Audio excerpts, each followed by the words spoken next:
With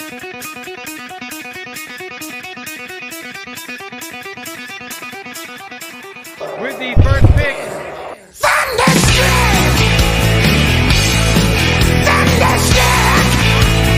Yeah, Thunderstruck! Welcome into the Fantasy Rant podcast presented by Stadium Rant.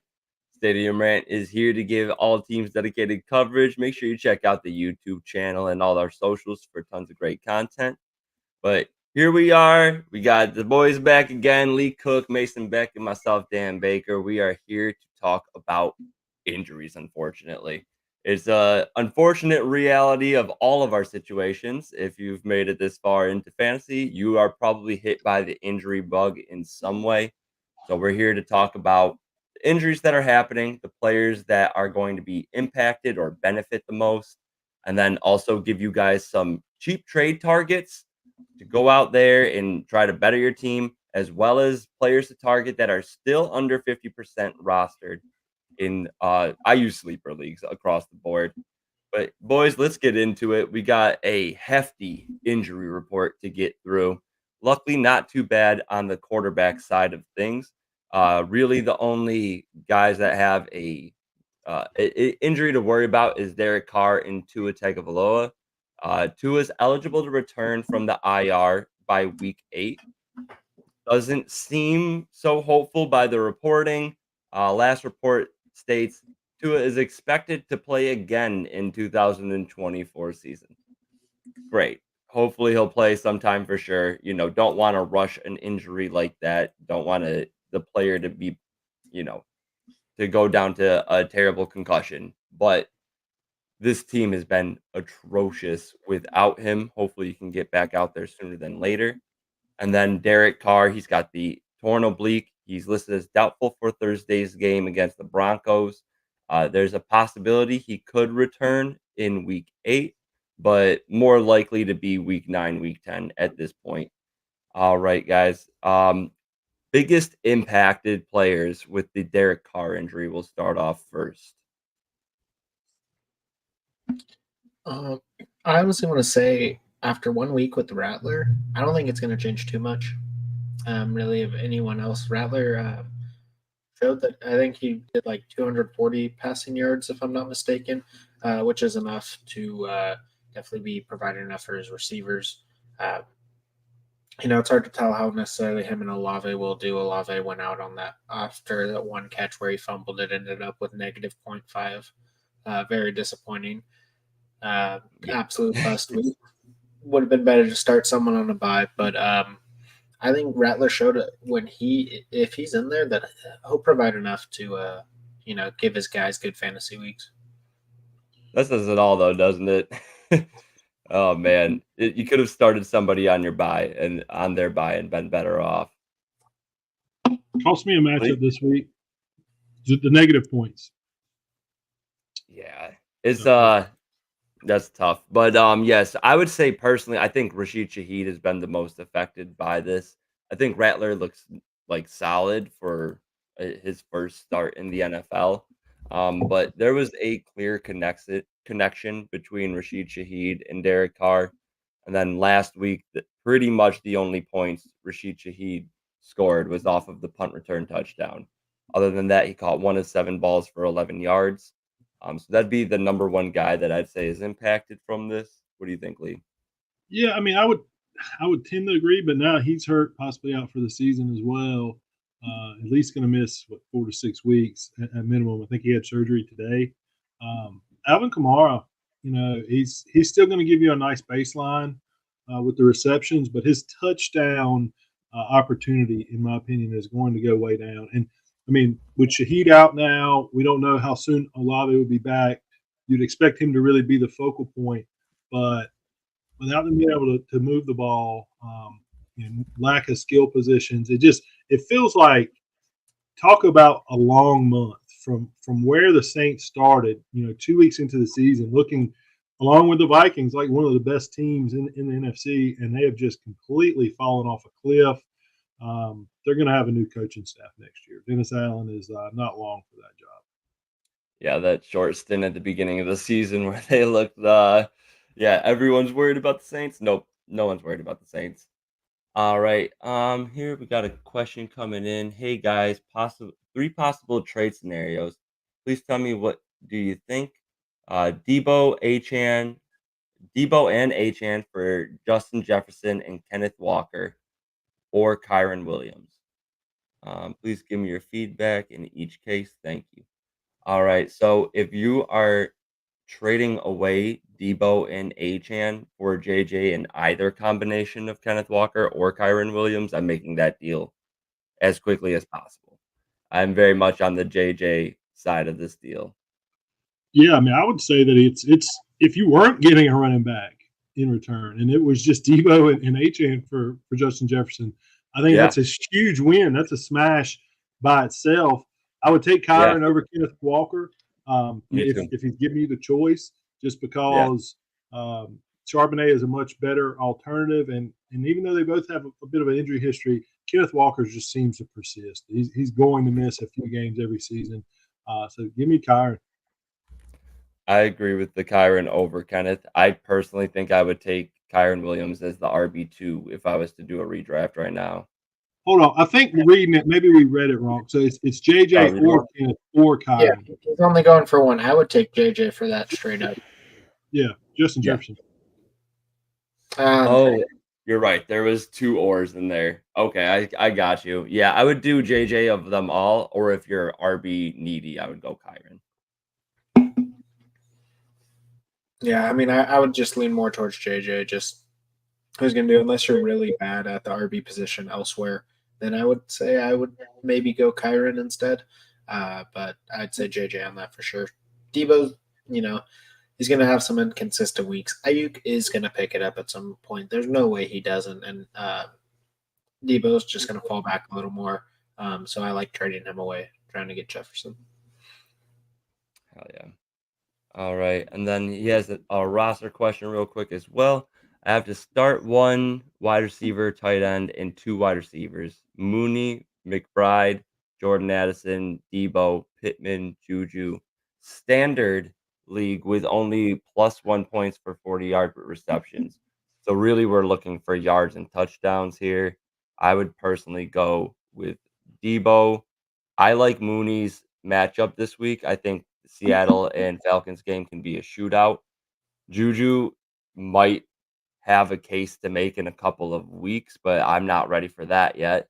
So I'm going to lean with Addison as my last selection of these three. McBride's not had any touchdown luck.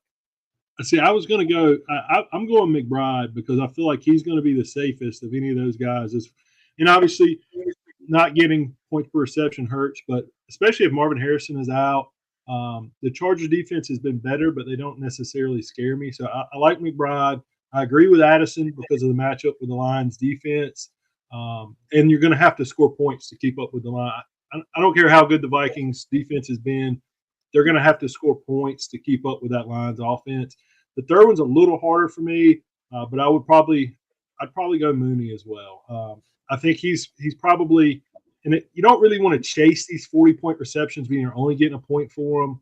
How many of those are going to be possible in a game? But I like the matchup against a reeling Seahawks defense, and he's got a connection with Cousins. He does. Mason? I would start probably Mooney, honestly, here. I think just being Kirk's wide receiver number 2, so many upside there. The other two, I would probably go Debo and then Pittman. Addison Darnold has looked good, but yeah, there hasn't been enough. There's been a couple games where he hasn't done enough passing volume to necessarily support both. Addison's, could be very touchdown dependent this season. So if you're needing maybe a higher ceiling, maybe go Addison because he can maybe get that touchdown thing, but definitely not Juju. Juju is my sit no matter what. And McBride, I'm not, unless it's a very heavy tight end premium league, starting a tight end at a position. There's no So one thing the that's barely rostered. That is, I looked today and was surprised with how high up they are in overall tight end for the season, and they've had 3 or 4 god awful weeks. Right. So when you considering you could start with 3 wide receivers, that's one of the reasons why I want Addison. Plus, they're playing Detroit. Detroit's got a mean run defense. They did just lose Aiden Hutchinson, so maybe that plays a little bit of an impact. But Aaron Jones, we don't know if he's going to be there for this game or if he's going to be 100%. So I do like this as one of the last games where Hawkinson isn't having a major impact. All right, let's get into the rest of these injuries here. Got a lot to cover still. So the next player we were talking about is Tua. Obviously, major impact to both Tyreek and Jalen Waddle. Achan, he's not getting the room he once was. They're packing the box. So really everyone's affected by this one. Won't spend too long on it. Hopefully he can come back earlier, than just some point in the season. If he can get back by week 10, I'd be pretty happy. Let's get down to the running backs, though. This is where we start quite a list here. So we'll kick it off at the top. James Cook right now, he is listed as a limited participant. He's got the toe injury. Missed last week, really hurt a lot of fantasy teams out there. Had the limited practice on Saturday, but had the Monday Night Football game and ended up missing. All right. Really, what do you guys think this is James Cook impact is when he does return, if he can return this week? And how do you think the offense is going to balance out now that they have an actual number 1 wide receiver in Amari Cooper? I think it definitely, with Amari Cooper being there now, can definitely hurt the rushing volume that's going to him. So Ray Davis last week looking good. When he given his opportunity, I don't see Buffalo not using him at least a little more going forward, even when James Cook is back. That scares me a lot. Whenever some guys running a position that it's so easily passed along, it's not secure at all. When guys get their shot, they take advantage of it. That's how they earn themselves a really nice role in the NFL. Lee? I mean, Ray Davis looked phenomenal, huh? That's a guy, if you stashed him, and it would have been hard to hold on to him with the lack of any work early on, but it's kind of similar to me, maybe not quite to the degree because we've seen James Cook, but like Tyrone Tracy is another late round rookie stash that he's earned. Maybe even Sean Tucker. It's a little tougher there with a 3-headed monster, but you've got these guys who have they've earned their way onto the field. They're going to get playing time. I kind of think that is going to hurt James Cook long term because Ray Davis is going to get some work now. James Cook's never been that great inside the 10, inside the 5 running back. We don't know. I say he's never been that great. He's never really gotten the opportunity. Obviously, the coach's staff has seen something in practice. They don't want to give him that work. And now you got a guy who looks like he's going to take that work. So beyond just the injury, I think obviously he's not going to get Wally pipped. He's not going to lose his job, but he's lost some of the workshop. Some of the workload. Ray Davis he showed he was too good to be on the field. If you started Ty Johnson, I heard some other guys talking about it, and it didn't even seem like hot hand. Like why start Ty Johnson when you're going to give Ray Davis that much of the workload, and he's going to look that good? Also, the reports. I got a little bit of a bone to pick. The reports were that James Cook was likely to play. It reminds me of the Christian McCaffrey thing to start the season, okay? There is a lot of money on the line, and I get it. You're trying to win football games. But being purposely dishonest on these injury reports just drives me nuts. I agree. Yeah. Is it that much different? I mean, they're a run-first team. You're preparing for a run. Is Ray Davis – obviously he's a different running back, but does it give you that much of an advantage making the Jets think he's going to play? Just be open and upfront. It's a multi-billion-dollar industry. And yes, I did lose a fantasy matchup because I did not have. I only had 2 running backs to start, and I gambled that James Cook, they were telling the truth, and there was nobody to pick up. And I lost by a point and a half. So thank you, Buffalo. Point and a half. Thank you, Sean McDermott. Appreciate that. That's worse than mine. Because I mean, I still had 10 points to score with James Cook. We saw that limited practice on Saturday. I was like, all right, we're good to go. The reports say that he's good to go. I'm gonna trust it.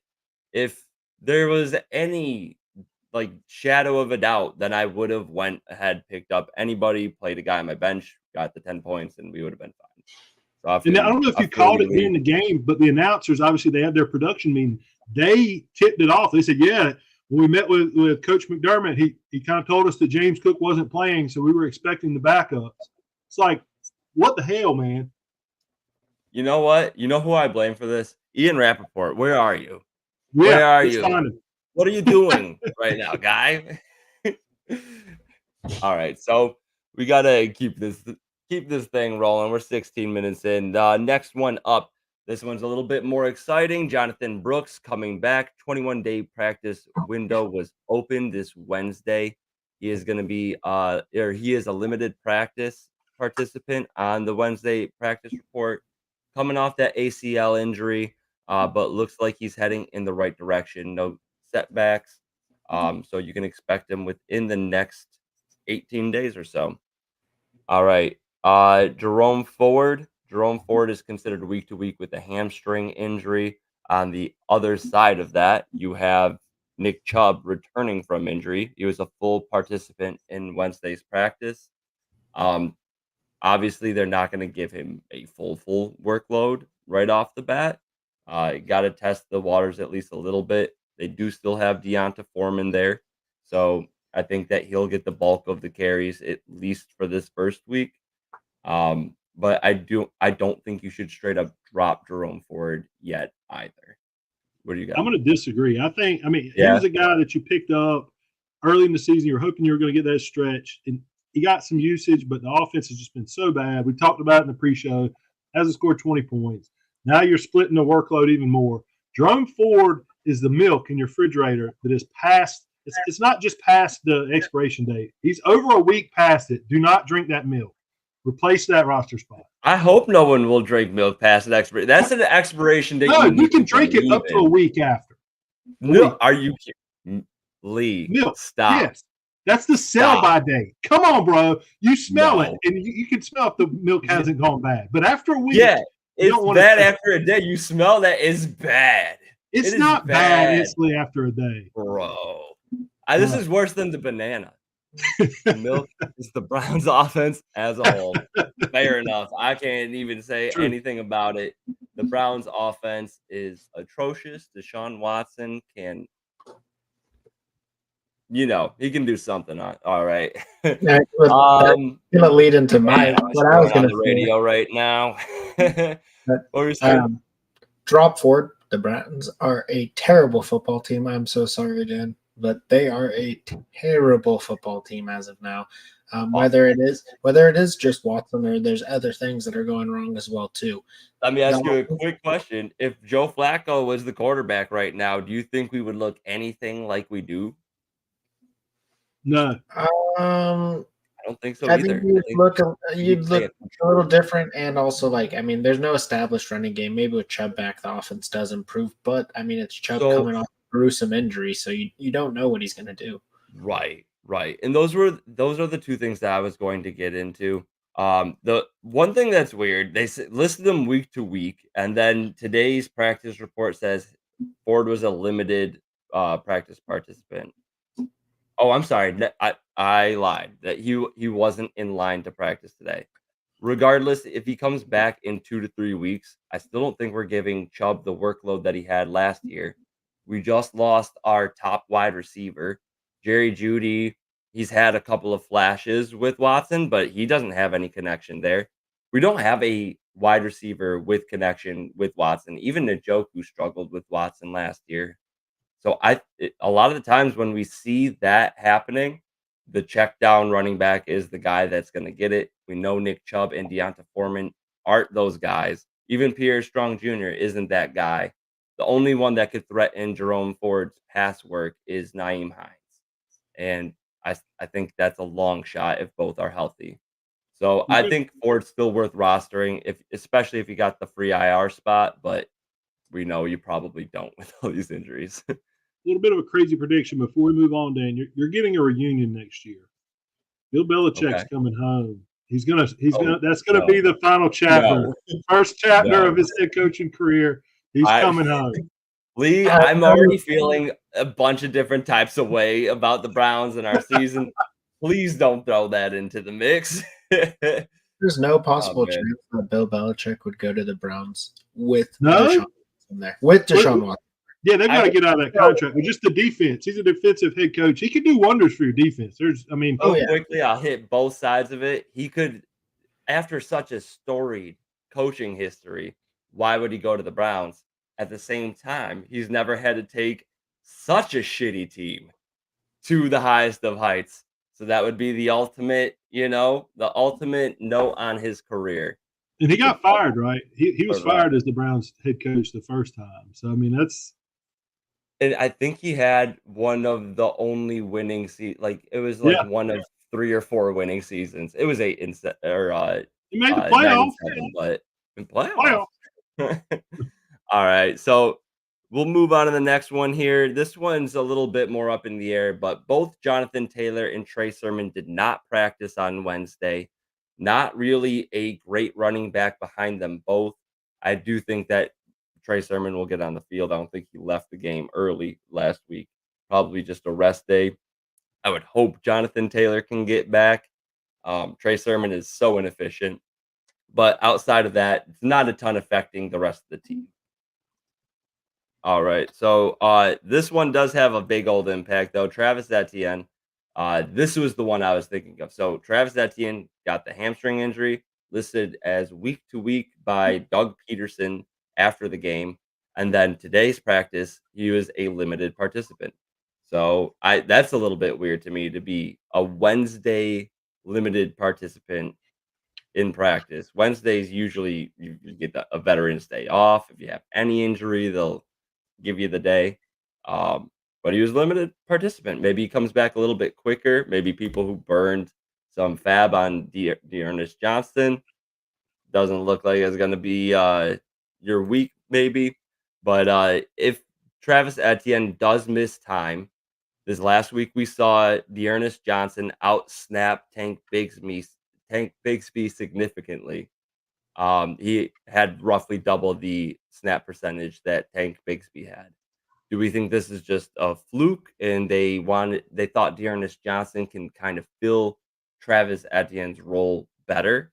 Or do we think that this is how it's going to be moving forward? It's going to be Dearness Johnson over Tank Bigsby.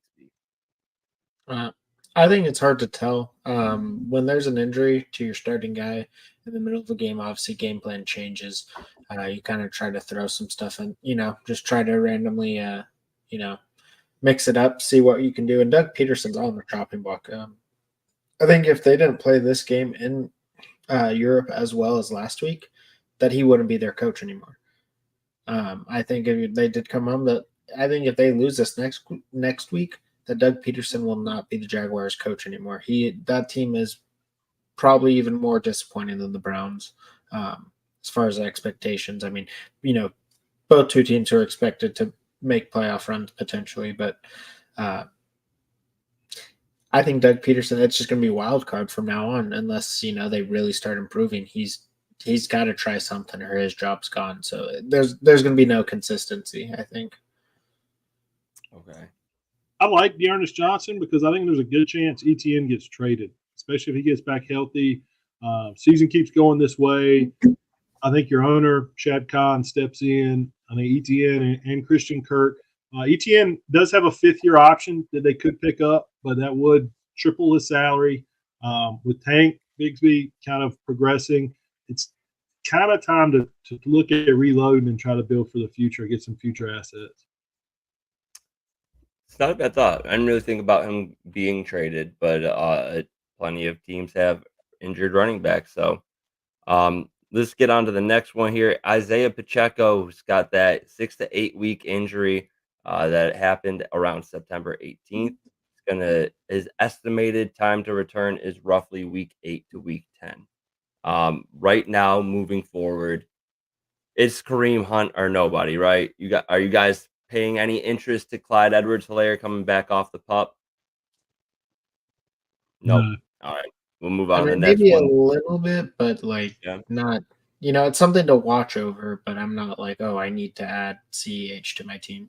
Right. In my deepest of dynasty leagues, I added him on the roster because he was available, and he's still super young. He came into the league crazy young, so he's like I think 24 right now. Double check that.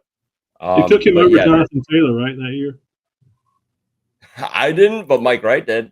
I said they, not you, that yeah. Oh, okay. No, they Like, drafted him not over me. Jonathan Taylor. The Well, No, Chiefs- I only took Trey Surman in the first round of a rookie draft. Am I wrong? But was That's CEH all. the first round pick?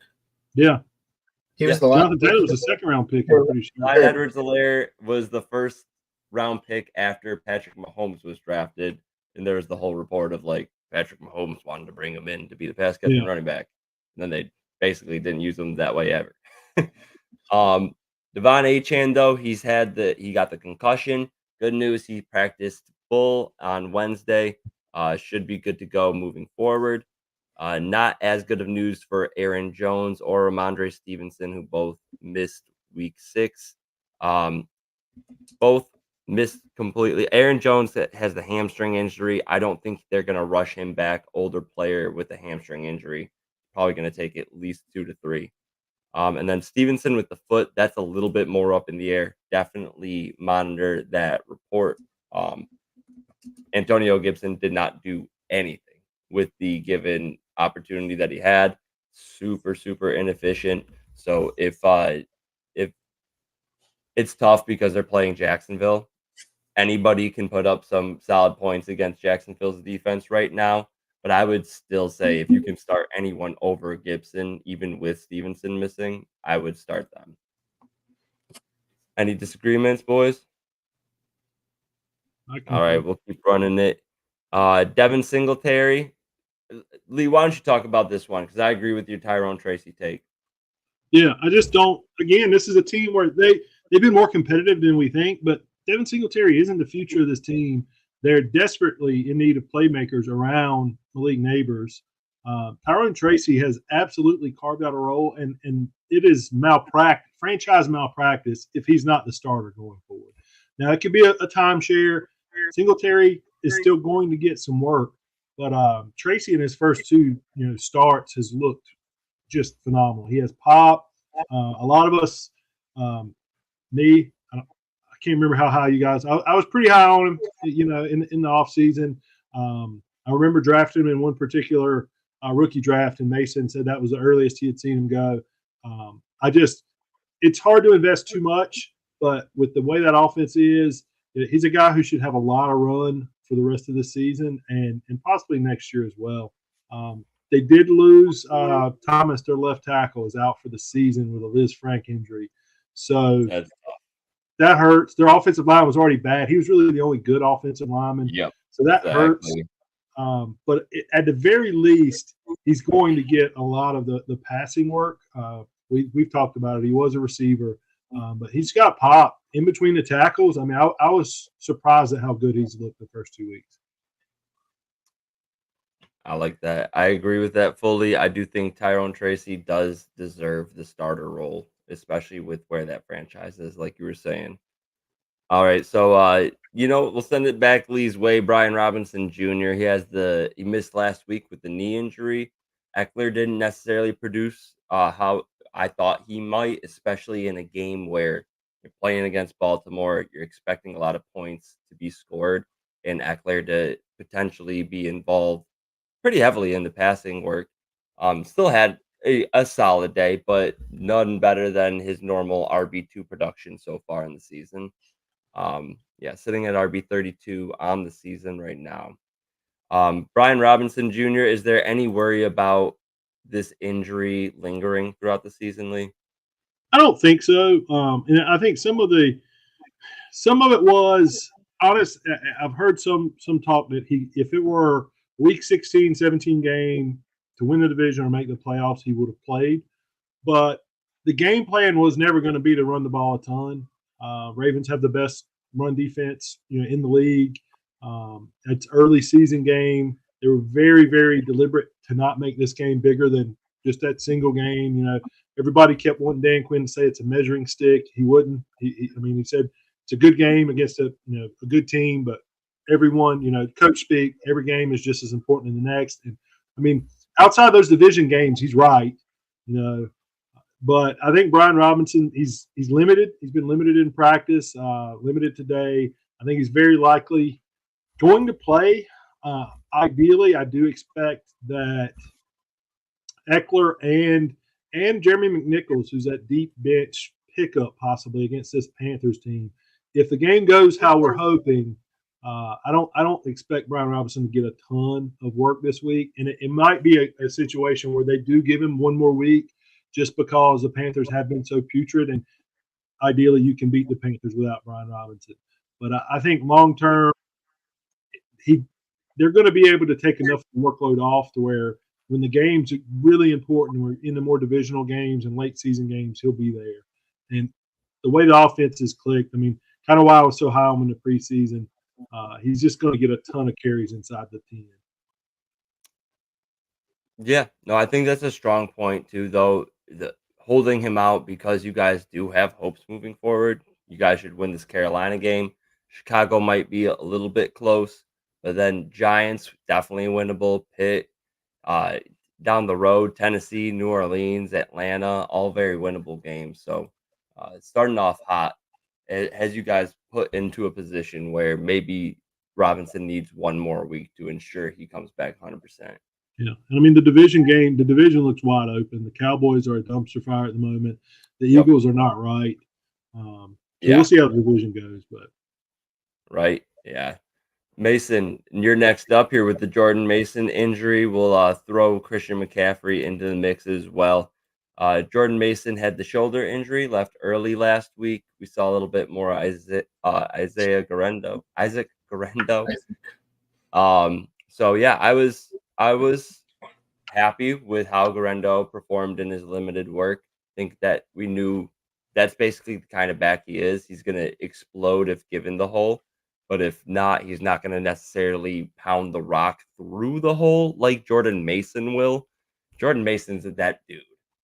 Lee, I see your face, but Jordan Mason, who runs harder? I was making that face when you said that he was going to explode when he gets near the hole, and nothing more to say about that.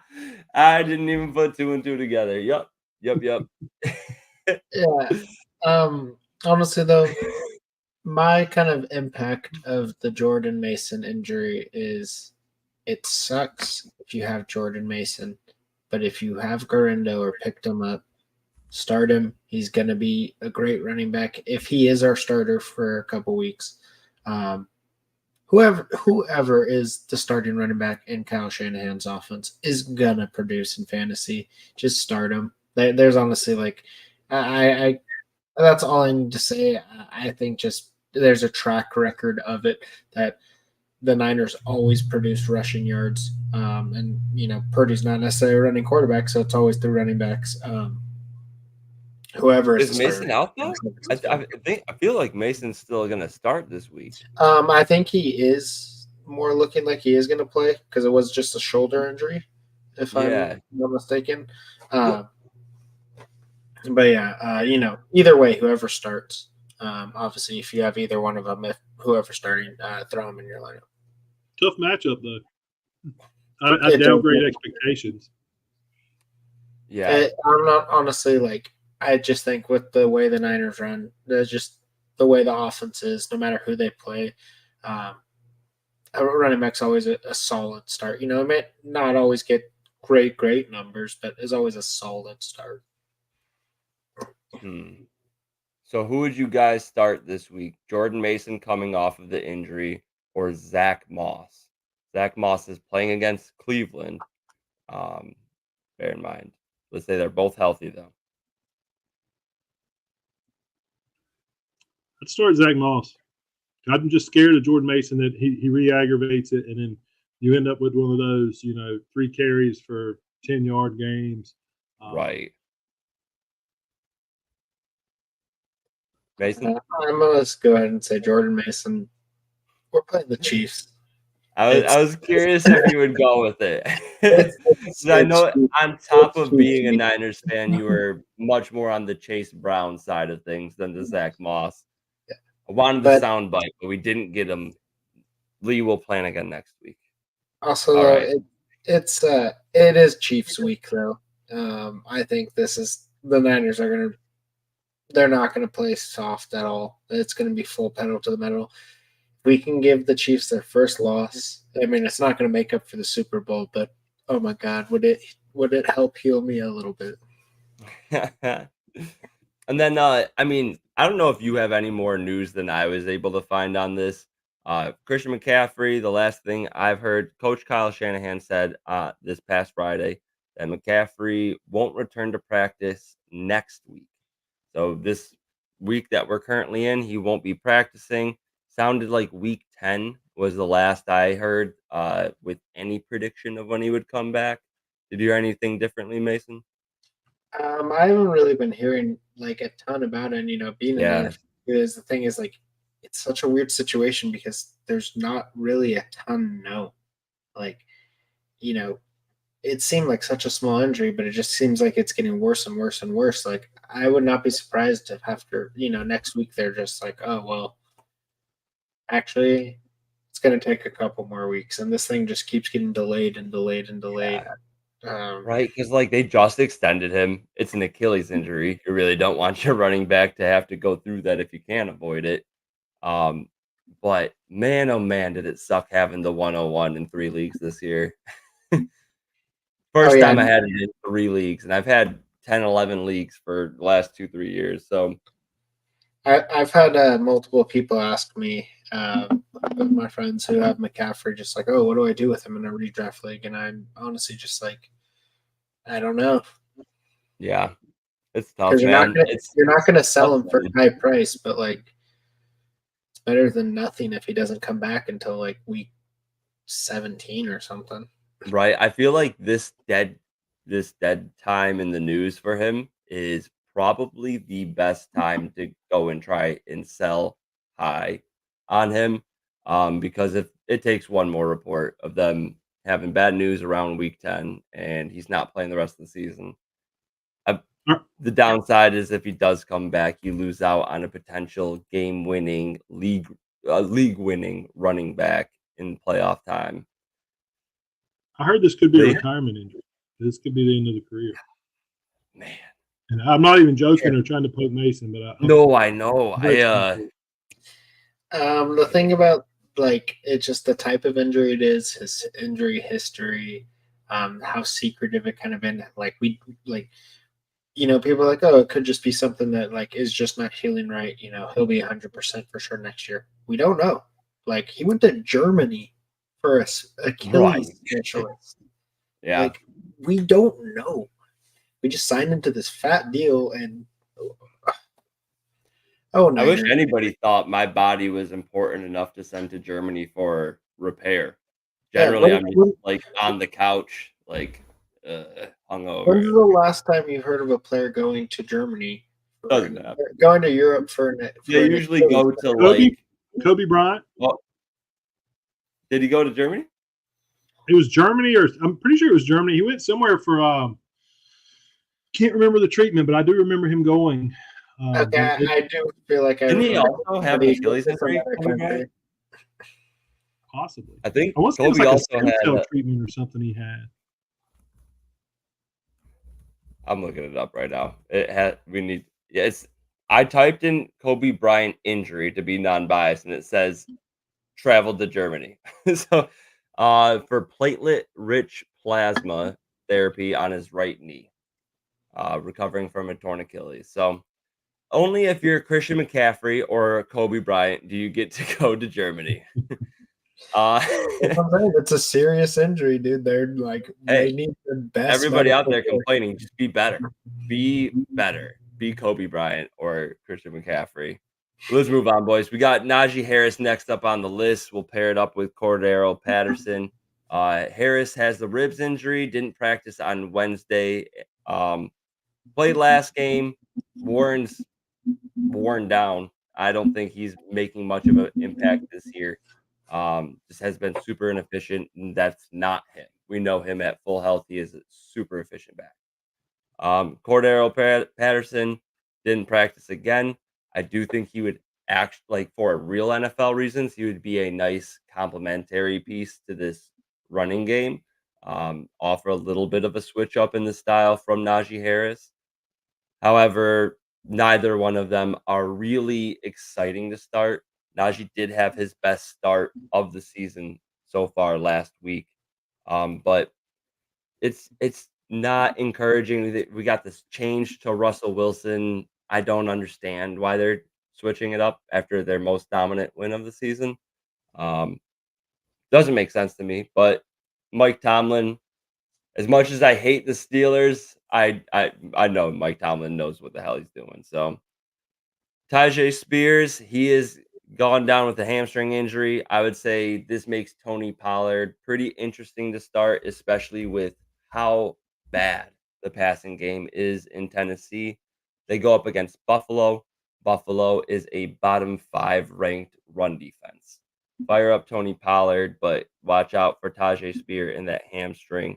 We know he's got the degenerative knee injury too, so maybe there's some type of correlation, longer term impact. How bad is Will Levis? Is Will Levis or Deshaun Watson? Who would you rather start in fantasy? Levis, because he's young and could maybe develop into something.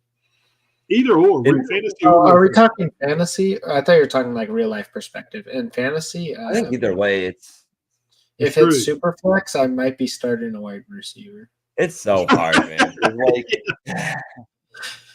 8 targets. I think 0. I'm probably biased, but I will say I'm gonna go Will Levis, especially if it's fantasy because he has significantly better wide receivers. Even if they're older and washed, they're better than Jerry Jeudy, Elijah Moore, and Cedric Tillman.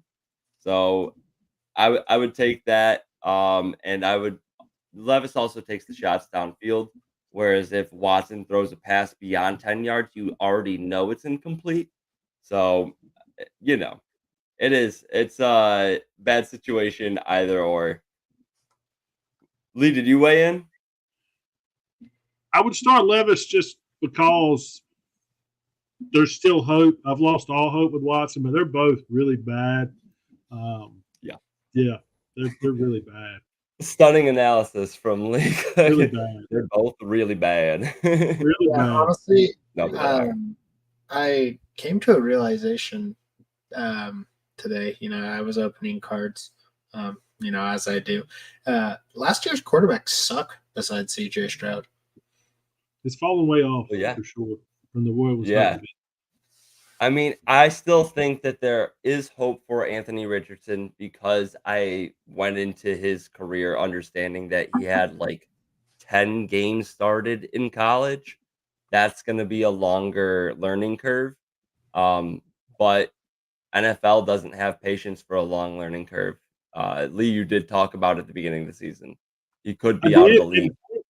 Like, what do you do if you're the Colts right now? Somehow they're 3-3. We were talking about one of the Colts players earlier. They're the most nondescript. I thought they were 2-4 or 1-5. I'm not sure how the heck they're 3-3. They're a missed field goal away from beating the Jaguars and being 4-2. Because Joe Flacco got them to 2 wins. That's what I was about to say. Do you invest this season in trying to develop Anthony Richardson and go to the future? Or do you try to win some games under Flacco knowing that you're not going to make the Super Bowl? You're not really going to be a legit contender in the AFC, but you can make the playoffs with Flacco. Or do you just sell the season short, make the season all about AR? I don't know. It's a tough call. I think you go with Anthony Richardson. I think he's still able to win you some games through a very different play style than Joe Flacco.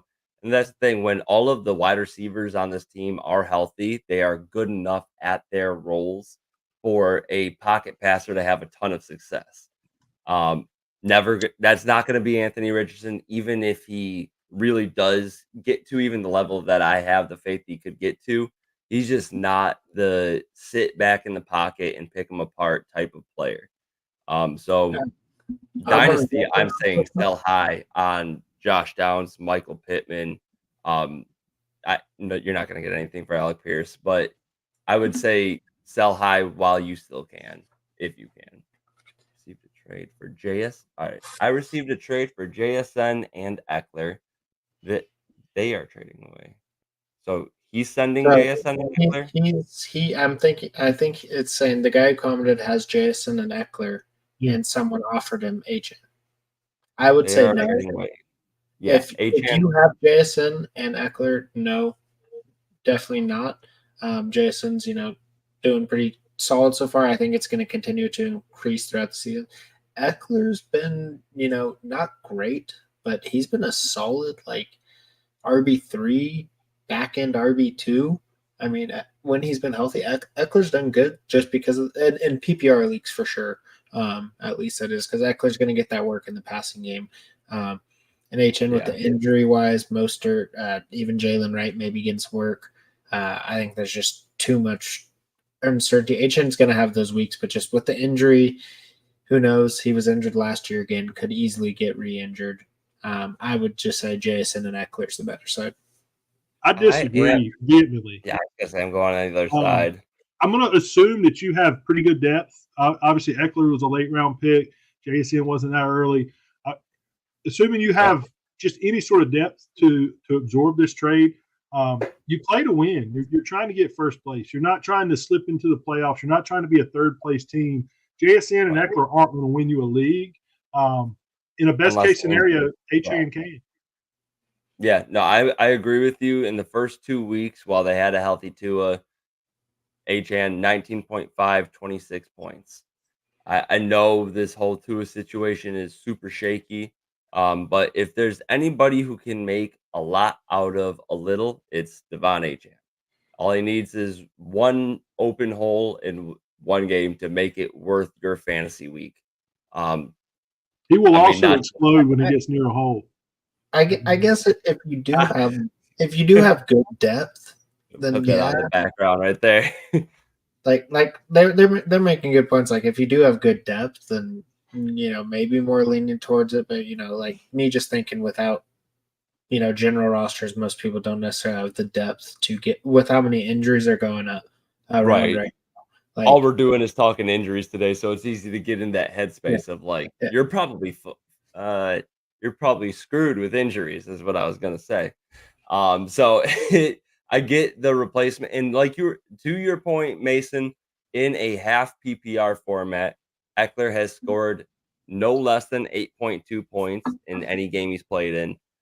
Hasn't scored any higher than 12.7 in the half PPR formats. So, limited ceiling, but very safe floor. I feel like JSN, if there's an injury to either Metcalf or Lockett, he will pop. This offense is passing the most in the league. He's got a control on the slot role. If he could get some outside work mixed in a little bit more frequently, I do think that we could see JSN take that next step. We were also never given a format for this. Is it PPR? Is this redraft or dynasty?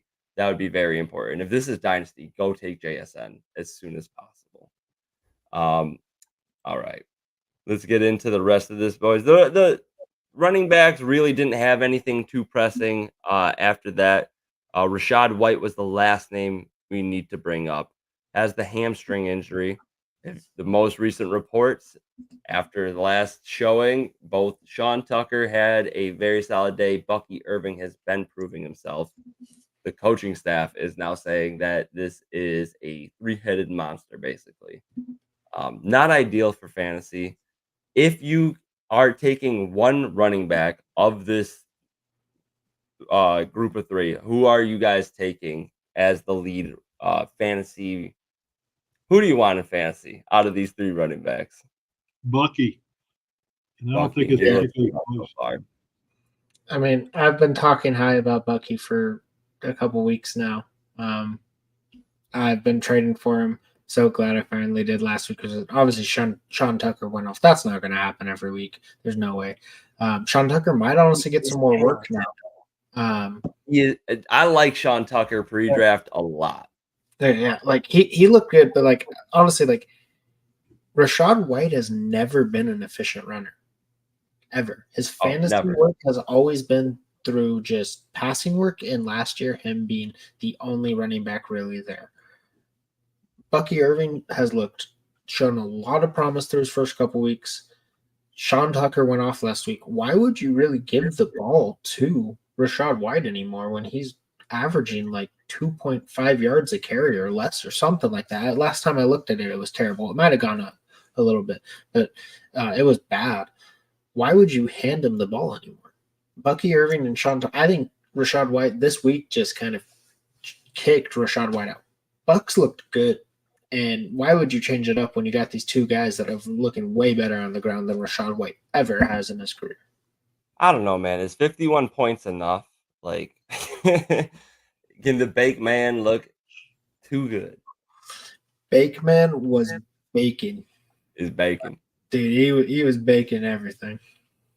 So real quick, before we answer Tyler's question, just a follow-up to the previous question, he was asking if another running back was offered. I'll tell you somebody I would take in that trade for JSN and Eckler. I think there's some positive touchdown regression coming, and you could probably get him as Josh Jacobs. That's true. Josh Jacobs hasn't had the success with the volume that he should have had. But this is a successful team that just chooses to throw the ball near the end zone more so than they run it. I do think that there is some positive regression coming his way, especially considering Marshawn Lloyd still can't be trusted, A.J. Dillon out for the year, and Emmanuel Wilson is like solid in between the tackles, but he's not going to be the guy they ever feature. All right, next question up quick. We got pick 3. Austin Eckler, Devon Achane, Chuba Hubbard, George Pickens, Chase Brown, Tank Bigsby this week. We talked about the limited practice for Etienne. I really do like the matchup, though. If if Etienne's out, I like firing up Bigsby. Dearness Johnson is more the style of Travis Etienne and might get a little bit more passing work. But we've seen what Tank Bigsby can do with 10, 12 touches in a game. And he's got the explosiveness to take advantage of right now a weak New England run defense specifically. So that would be one of the 3. Pickens is hard for me with Russell Wilson starting. I don't really love that. I think that is a better fit for his play style long term. Going into it week 1, not really trying to test that. Chuba Hubbard would be definitely my other start of this, and then I would say Devon Achane for the upside. Looking at my main thing that I'll just touch it real quick. Pickens is my sit just because out of all of those is my for sure sit just with Russell Wilson. Russell Wilson could not support a wide receiver 1 last season at all. The only reason why Cortland Sutton even had some decent weeks was because of touchdowns. Never really. I think he only had like 1 or 2 big weeks where he really had good yardage. I don't expect that from Pickens. It's a sit for sure for Pickens. So you guys are really down on Russell coming in, but I do think Pickens gets an upgrade for the rest of the season. I know you said that, Dan, but not this week against the Jets. But I do think his playability is going to increase. Got the Giants after that, a bye week, and then the Washington secondary that's very vulnerable, unfortunately. So I think he is a guy you can start in the coming weeks. I would definitely go Chuba. Again, the defense, they just lost Jonathan Allen. He wasn't playing great, but he was still one of the best players on the D-line. The run defense has been susceptible. So I like Chuba. I like, depending on health, I would go Achane, obviously, if he's starting. And then I would go Eckler if Brian Robinson is not starting. Because the Panthers' defense is awful as well. That is fair. That is fair. I would replace Tank Bigsby with Eckler for sure if Brian Robinson is for sure out. even though he didn't perform well last week. That's a good point. All right. So we wrapped up the running backs. We still got some wide receivers and tight ends to touch on. That wish I flipped the two positions there. Don't want to touch on some tight ends. Lee, Stay away from exploding near those holes, especially on the tight end. explode near those tight ends. Dallas Goedert's got a hamstring injury. I'm gonna kick it off with the tight ends because we can blow through these a little bit quicker. Wrap up with wide receivers. Dallas Goedert's got the hamstring. He's going to be out most likely this week, in my opinion. Nick Sirianni says otherwise. Nick Sirianni, if I was to hand out a Chooch of the Week award, it would be to this man. He is definition Chooch. Don't The like him. situation is too big for him. He's not an NFL head coach. Truly, he gets so caught up when talking smack to fans and I don't know. It's not my vibe. Dalton Kincaid, he has a collarbone injury. He was listed as limited. It's a walkthrough on Wednesday. Don't take it too much into consideration. Tucker Kraft has a groin injury, and then on top of it, Luke Musgrave was put on the IR last Friday, the 11th. If Kraft doesn't start, I would very much look towards Romeo Doubs being the red zone threat with how much the Packers throw the ball near the red zone. So could have another day like last week, where he's scoring 2 touchdowns on 3 receptions, but still makes it worthwhile. We got Taysom Hill. He is listed as a limited participant. Got the rib injury. Tyler Conklin, hip. He's got limited practice on Wednesday. Really can start to steer clear of him with Devontae Adams back with the Aaron Rodgers connection. Michael Mayer, he's down. That doesn't matter much. Hayden Hurst has an injury. No one's starting him. News I want to talk about, and I know Mason wants to talk about here. TJ Hawkinson, limited participant.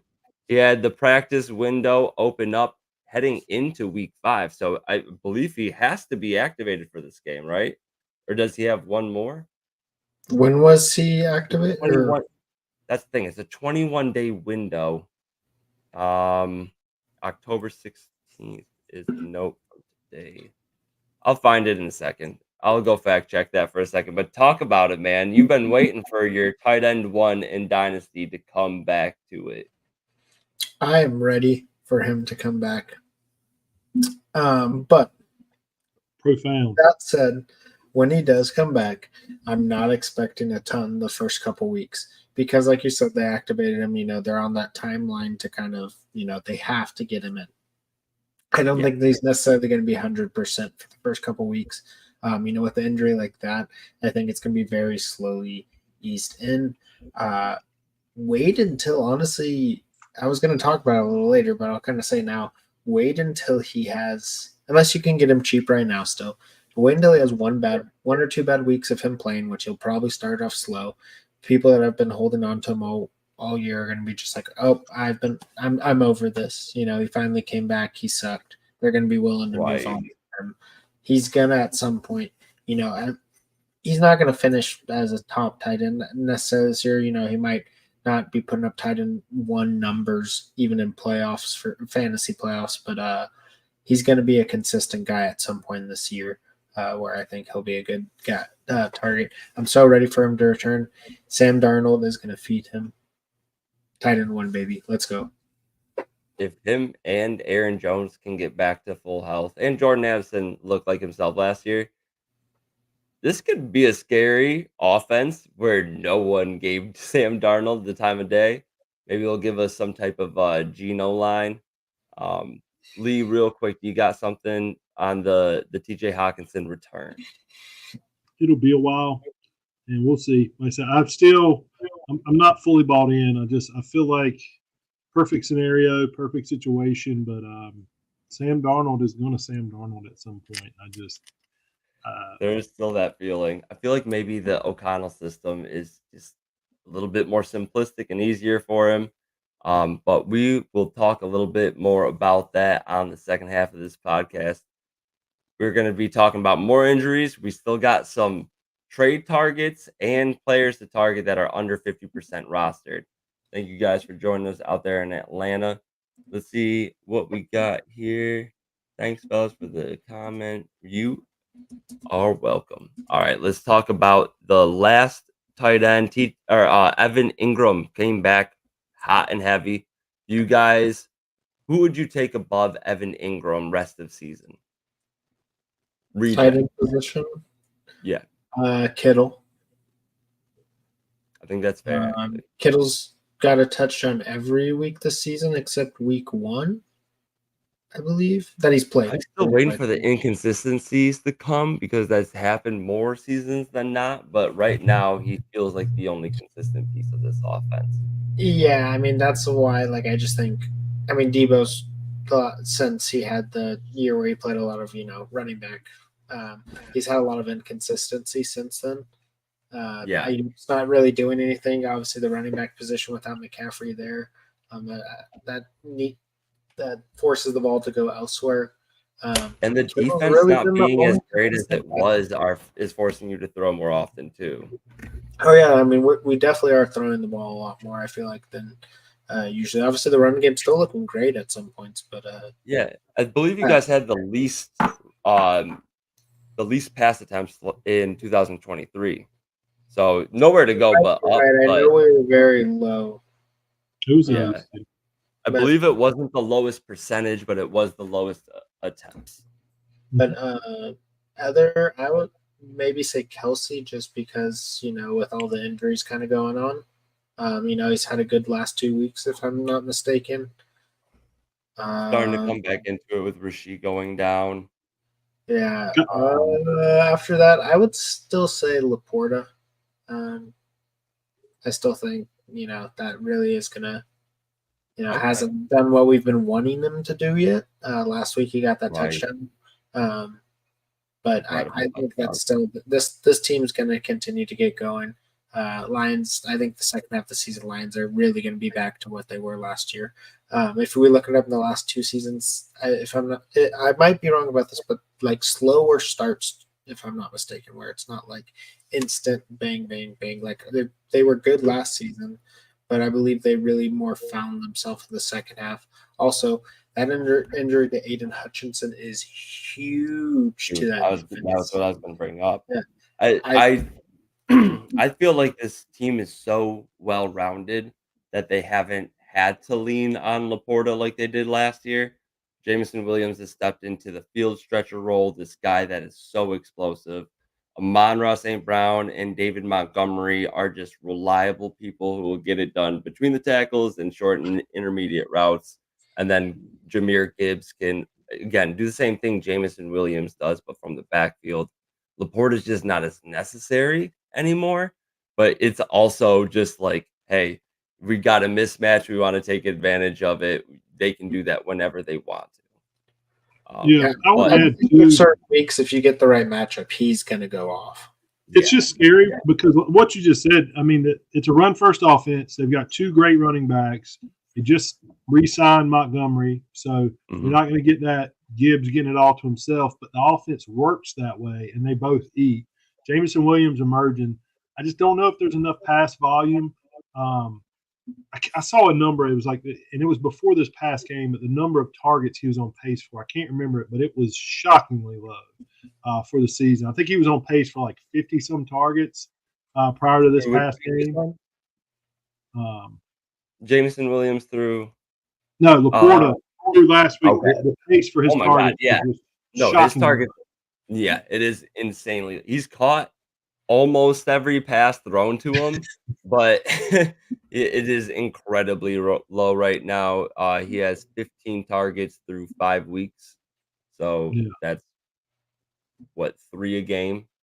Yeah, I think it was right around 50. He was around like the 50-ish mark. Yeah, that's 51. 51. Targets. That's what it was. It was 51 targets. Yeah, 15 through math, dog. Still got it. Math. And 2 others I would add. I have Ingram right outside the top 5. Trey McBride, 100%. The target volume's there. I'm not giving up on him. And Brock Bowers. Thank you. Brock Bowers. It was so long in this whole conversation to not say Brock Bowers' name. I was like bursting at the seams. But yes, I'm pissed that I did not take him with my gut in more rookie drafts where I thought he should go. He dropped. I fucked up. Lee, what were you saying? My bad, man. Yeah, I mean, no, I just with Devontae gone, Jacoby Myers, Trey Tucker, those are your best wide receivers. Hold up. I know that the way how you said Jacoby Myers. Jacoby Myers is not a wide receiver one on a team. Someone else needs to step up and be that wide receiver, or that number one target on that team. Bowers is totally in that position. Yeah, and they suck. So their defense has been awful. They're gonna have to throw. So yeah, I mean Brock Bowers, he's a top 5 tight end rest of the season, maybe a top 2 or 3 tight end, honestly. Let's say tight end premium league. Where would you consider, who would you trade? How far up the ladder can we climb here? I'm gonna say Garrett Wilson or Brock Bowers. Brock Bowers. Who would I rather take in Dynasty or is this redraft? Dynasty tight end premium. It's weird because we haven't really said gotten to Devontae talking about that yet, but a little thing. Part of me is like this Devontae trade increases Garrett Wilson's value because it's going to open up some lanes for him. I'm not on that trade. No, not just that, but also it might convince Aaron Rodgers to be there another year. That's something else to think about. I could see that. Aaron Rodgers is playing well right now too. There's clearly miscommunication. Aaron Rodgers is as great as he is as football. He's a little fucking bitch that complains all the time. I hate it so much. Is take any amount of responsibility. I feel like just instead of complaining all the time. Regardless, I think he goes to Devontae nonstop. I think that he is going to target Devontae in the red zone. I think Devontae's the guy that gets the 10 to 12 targets now, and Garrett Wilson will more so be 7 to 9 range with some upside because maybe he gets the CB2 that day. But I don't know. Are we getting to that point where Garrett Wilson could be one of those people that is just his talent is wasted for most of his career, where every single year we go in thinking this is it, that this is finally the year he's got a better team around him, he's got a better quarterback, then something happens. We got finally 2 good weeks of him going off, then they bring in Devontae. It's just yeah. I think is Garrett Wilson falling into that stage? Is he honestly a trade away? Is Garrett Wilson someone that in Dynasty you need to be just? I think you're gonna have to bite a bullet, and the value hit. I don't know that I'd get rid of him because of the value has went down. He might be a trade for in Dynasty, but and for different reasons. I think the first 4 or 5 years of his career are very very closely resemble Terry McLaurin. And he may have that late career where he finally is the guy with a quarterback and he really breaks out. But he's always going to be in that wide receiver 2 in that 16 to 28 range, maybe top end 3. I don't see him being a wide receiver 1. I get what you're saying with the comp a little bit. Terry McLaurin, he's been the clear alpha on his team for a while, the only wide receiver 1. But they have very different play styles. Right. But I just mean from a production profile, I could see him being a guy who's going to be right about 1,000 yards, 4 or 5 touchdowns a year, and just never really have that true breakout until maybe 28, 29. Man, it's so frustrating because we got Terry, we got DJ Moore, we got Garrett Wilson. I would say Chris Olave's falling into that bucket too. He's been very disappointing so far. And who has separated himself on the same team, and I was so ready for that, and they've just both been oh, okay, this is why this team is not going to win this year. This is why it's going to struggle because they've both disappointed too early. Yeah, If and you remember that draft, it was Drake London, Yep. which looks great right now.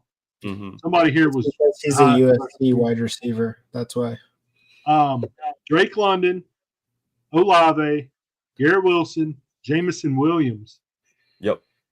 Yeah, Jamison that's Williams crazy how it flipped. back from the dead, huh?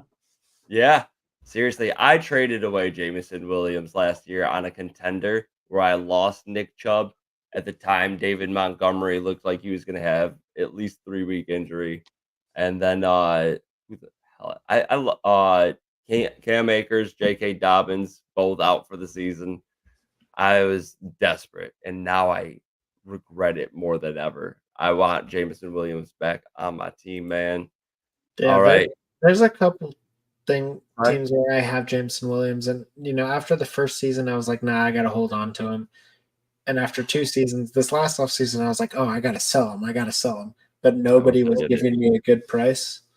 And I will say, in that selling. draft that you were talking about, Lee, in the rookie draft, I took Drake London over both Garrett Wilson and Chris Olave, and I was able to. My league mates were just dumb as hell. They let Jamison Williams slip to the second round, so I got him right at the top of the second. Wow. Yeah, amazing. Wasn't he going like 107 to like 109 range or something like that? Exactly. Everyone just saw injury towards the back of that, and I think there are win now teams, in the back half of the draft, so maybe they just didn't want a guy that was going to be out the whole year. But let that slip. I'll definitely move up in the trade every time and grab a talent like that, and then trade away for Najee Harris and Jalen Ward. So, hey, I mean that's at the time, but I mean I was gonna say I took Drake went first of the wide receivers in my main dynasty league. There, I took Jamison Williams over Olave and Garrett Wilson, and hated life for a little while. Yep. And maybe it's worked out. It's turning around. All right, so I really want to talk about the rest of the wide receiver injuries. We can try to breeze through this really quick because we do got some trade targets and guys you can pick up on free agency. So Marvin Harrison has a concussion. Watch out for that. Usually takes a week with the protocols now. Nico Collins going to be out another 3 weeks as he's on IR. Puka Nacua doesn't look like he will be back until at the bare minimum week 8, probably more week 9 or 10. Cooper Kupp starting to participate in individual drills. I would not put a bet for him to play this week, and I would not start him if he does, even though I think that he's going to be a guy that they lean on heavily until Puka gets back. I think that stay away from Cooper Kupp in this week. Fire him up if he's good to go after that. Rashid Shaheed, we talked about earlier. This pay attention to the injury report. We don't know how bad this injury is right now. Olave concussion, probably going to be out another week. Neighbors looks good to go. Darius Slayton, limited participant to a groin injury. That's new. Don't think it's going to keep him out. Wandale, ankle injury, same type of thing for him. Michael Pittman Jr., biggest question mark on the board of all of the injuries. It's the weirdest thing to me. Almost IR, almost not. I don't know if one shot to the back is going to take him out for a bare minimum of 4 weeks, but be cautious. He could leave a game at any point and not return.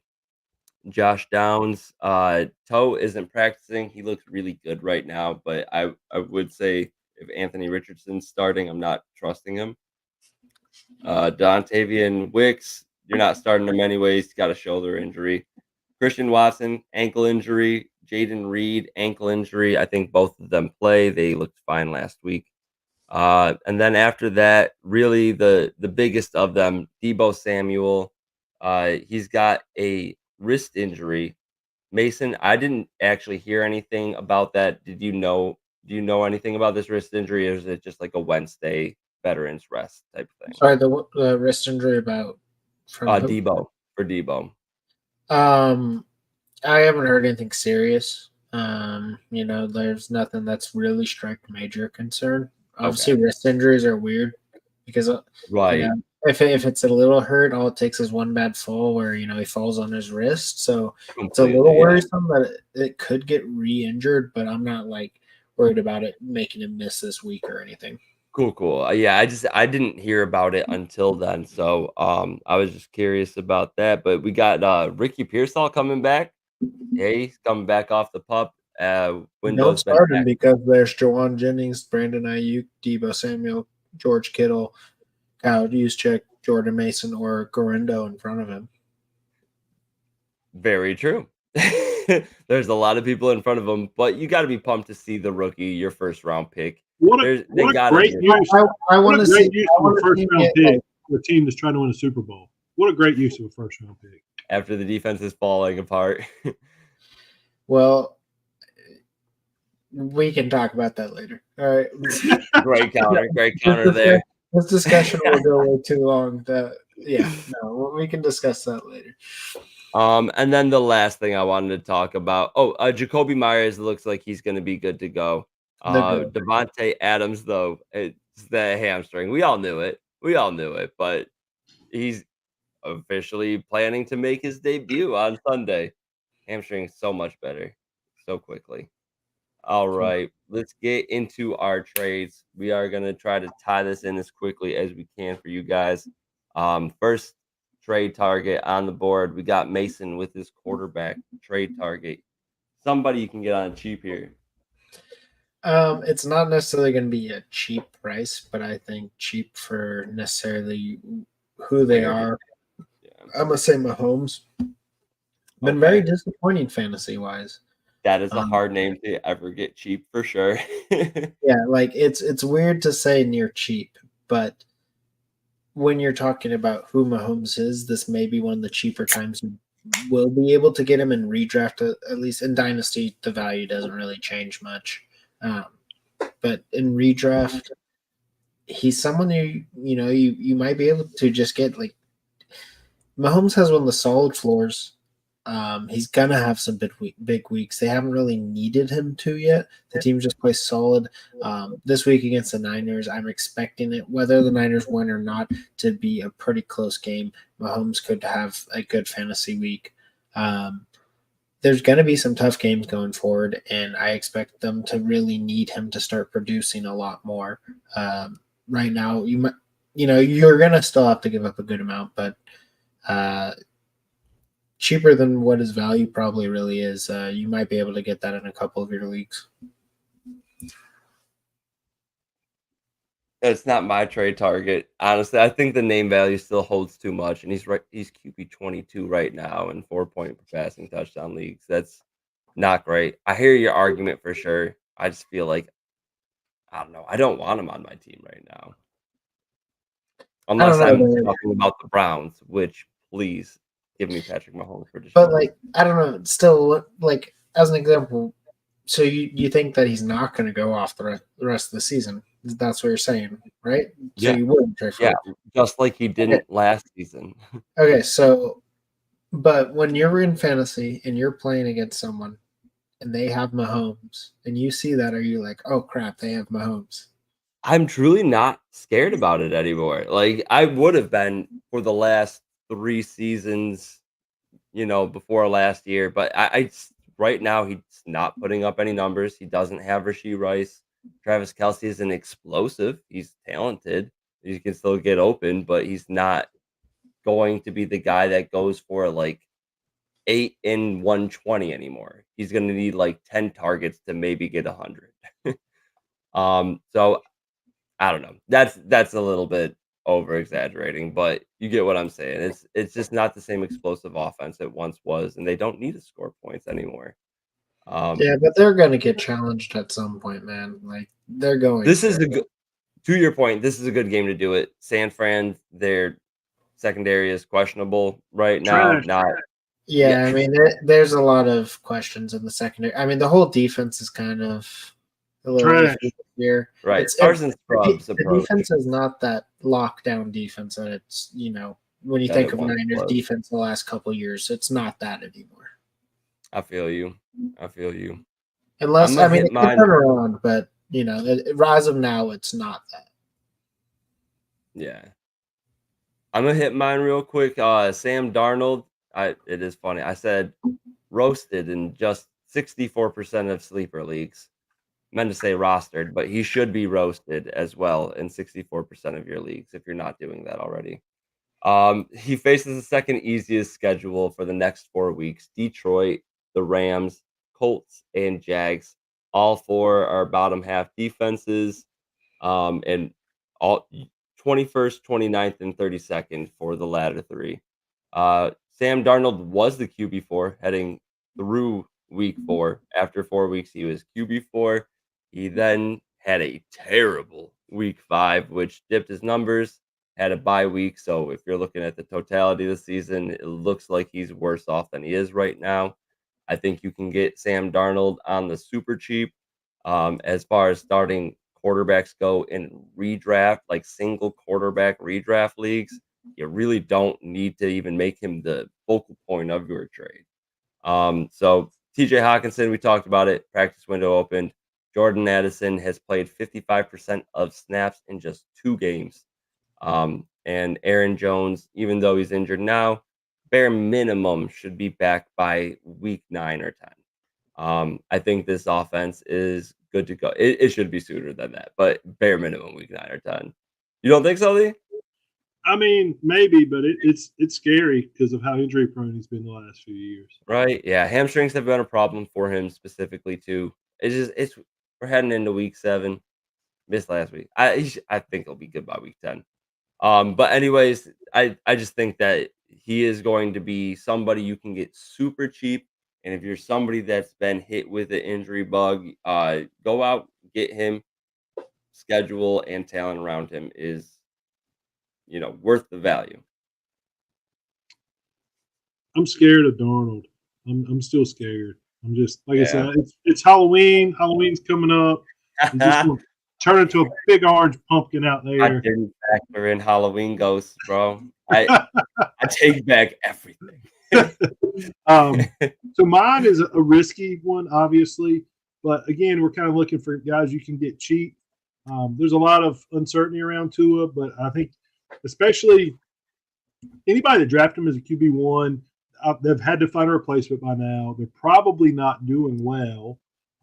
And with that indecision. Hey, hold up. Like your son. Hey, he won the last 2 weeks, and he was a high. I know, dude. His team's fighting back. I hope it comes back. I want him to last week. Dude, I want him to make playoffs so bad. I was going to get him to make a video for you, Dan, and he was going to do it, and then he backed out. And you said you want to talk about the league. If you want to talk about your son cooking me, since it's Jackson cooked you, is his name? Jackson Cook Dan. And he cooked me, bro. He's had a couple of big pickups. The Tyrone Tracy move. It's been big for him. Hey, he's fighting back. But I would still, even in his team position, because he has Purdy, I would consider trading Tua. Yeah. Obviously he's in a position where if he could add skill positions, he's won without Tua. To me, you can get Tua pretty cheap. And here's the thing. You're not going to spend a lot, and I think the reward way outweighs the risk. When he comes back, let's assume he does, this Miami team has just been in quarterback hell. So you want to talk about an inspired offensive cast around him. The offensive line is going to block better. Tyreek Hill is going to run faster. Jalen Waddle is going to run faster. The running backs are going to play better. This team is going to rally around him. He better have a Guardian cap on. I don't know why he didn't have one on already. He better have 2 Guardian caps on. Point. But yeah. This offense. Why not? Why not? Why would, if it helps reduces 2% as many concussions as you had? Why? Yeah. Of all the people in the NFL, he should have been the first one wearing one in the game. But regardless, I like Tua as a trade low. The division isn't great. We'll see what the Jets do. But as a whole, they could make a run at the playoffs. The AFC is down quite a bit. So I like it. McDaniel's going to have something to prove. So I look for them to – he led the league in passing yards last year. We know what that offense can do when Tua's in there. And he's looked so much more important by how poorly they've looked. Obviously, they screwed up the backup quarterback position, but it's made Tua look a lot better how bad that offense has been without him. Right. Set up for a comeback player. You comment want to on put that back up for a second? I want to say exactly what I did in the league. He blames it on a stat correction as why he lost by 0.1 points. But as I said into the league, get fucked, buddy. That you brought it up for that. I love it. On behalf of Tyrone, fuck you, Mason. What is that? I got your back. Hey, Tyler. and may I also say your son scored the most points in the league. So he cooked did. everyone. He cooked everyone. He's All right, as I told him, you go on 4. You don't know, man. All you got to do is get in the playoffs. Half the league makes the playoffs. You don't sell unless you're in Dynasty. If you're 0-4 in Dynasty, start selling that bitch. All right, let's. Hey, all it takes is getting in. There's been multiple times I've got into fantasy playoffs in first place, and then I lose the first round, or after the bye. Like all it takes is getting in. I mean, that's how it is. That's how it is. Agree in redraft. If I start 0-4 in Dynasty, I'm selling and I'm trying to rebuild a great team, not just like a good team that can sneak in.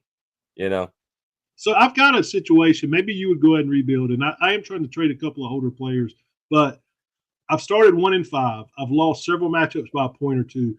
I'm like the 4th highest scoring team in the league, and I won it all last year. So it's a tough spot because that's different. You already know you have a team that can win it all, and you're 4th highest scoring. If it was, where you are in the league right now, 1-5, you were like 11th in scoring. Rebuild that shit, but you actually have hope. So this league, I'm 0-5, and my top wide receivers are Devontae Adams, Stephon Diggs, Terry McLaurin, and T. Higgins. So we rebuilding. Gotcha. All right, let's talk about the top. I'm going to go with the running back trade targets because I thought this was interesting. Lee, I wanted to hear about yours first. Yeah, so mine is another guy I feel like you can get pretty cheap. Obviously, the one situation you can't get him cheap is if the Breece Hall owner has him already. You're not going to want to pay that price. If you are the Breece Hall owner, you need to pay a little bit more to get him. Outside of probably the Lions running backs, which that's not a handcuff situation. They both are top 20 guys. I don't know that there's a more valuable handcuff right now to have in the NFL than Braylon Allen. I wish I had trusted my pre-draft analysis because I was really, really high on him. I had him as my top running back. And that is very high. I had him as RB2, and I knew I was high. I want to say, Lee, you talking him up, you may not have trusted your instinct, but I did trust your instinct, and I had drafted Braylon Allen in the 2nd round a lot. Yeah. I mean, he's probably my most drafted rookie running back this season, besides Bucky Irving. He's good at football. Like, he's built for it, and he's good at football. It just sucks the team he got drafted to. It's maybe a long burn. I mean, he's 20 years old, but we've seen what he can do.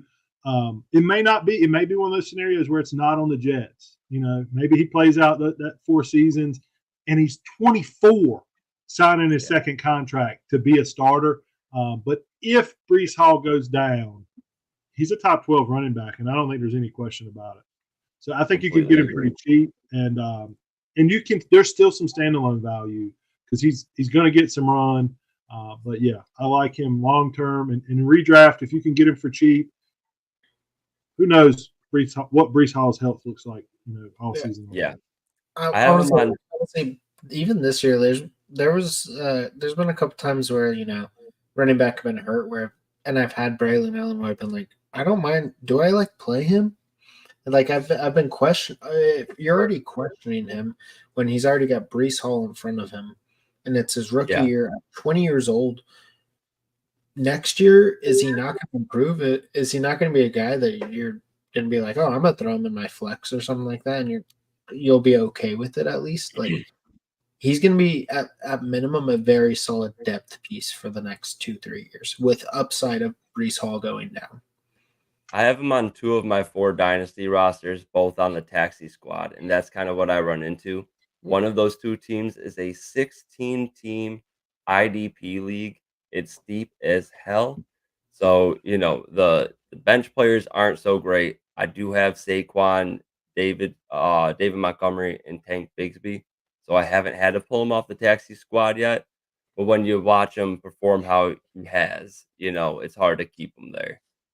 So I like that pick. Braylon Allen, Mason, talk about your pick here.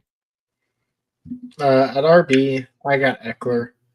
Obviously, Brian Robinson doesn't play this week, or is announced injured. It's going to be a little harder to get him. Eckler's not the greatest upside guy, but he's been consistent. He's a good depth piece. This isn't. I'm not putting in a guy that is going to be a league winner. But if you got a solid team, say you're solid at the wide receiver position, and you can trade one of your depth wide receiver for Eckler, and get him as your RB3, maybe RB4. I love that going forward. At least in a PPR league or half PPR, maybe even if you're not getting any points for a catch, then I would stay away from Eckler. But especially in PPR leagues, he's a solid guy to get as a number 3, number 4 if you're solid elsewhere. Yeah, we were saying it. If you're solid at running back, don't go trade for Eckler. But if you don't have, if your team's great everywhere else, and it's I'm kind of running off these mediocre running backs all year, Eckler's a kind of good guy to go. Yeah. It's high floor, low ceiling right now. Injury to Brian Robinson, you would think there might be an uptick. The first week of it wasn't promising for Eck, but he's looked much more like his old self. So I do like the pick there. All right. Yeah, I agree. Word. I'm gonna talk about Devon Achane as my target here. I know he was drafted super high, so seemingly cheap trade target like we're talking about. Might not be as cheap as the other names we just brought up, but he's going to be very cheap in comparison to where you were drafting him. No one has faith in the Dolphins offense right now for the most part. The reports for Tua returning aren't great, and the 2 quarterbacks they've started in his replacement cannot support a functioning NFL offense right now. I think that coming out of the bye, they have to start turning to the run game a little bit more, getting more creative with it. And the Dolphins have the easiest schedule for running backs over the next 7 weeks specifically. They face the Colts, Cardinals, Bills, Rams, Raiders, Patriots, Packers. Packers are the only one that are better than the. I'm sorry. All of them are in the bottom 12 against running backs in terms of fantasy points given per game, and the Green Bay's 18th. So they are not far behind. All of them are trashed, all bottom half. I think Achane gets it going, full participant in practice. And again, we talked about it. He's a guy that can give you a successful fantasy day off of one play. So I like buying him low right now in redraft. I mean, there's definitely a lot of upside, but as long as Tua's not there, that offense is bad. And yeah, Tua is, he is able to return next week, or is it this week? He could return this week, but he won't. Yeah, he won't. Yeah. But obviously, with that injury, it's a little different because obviously we know what Tua's injury history 2 years ago when he suffered those 2 really bad concussions. It's a different story. We don't really know.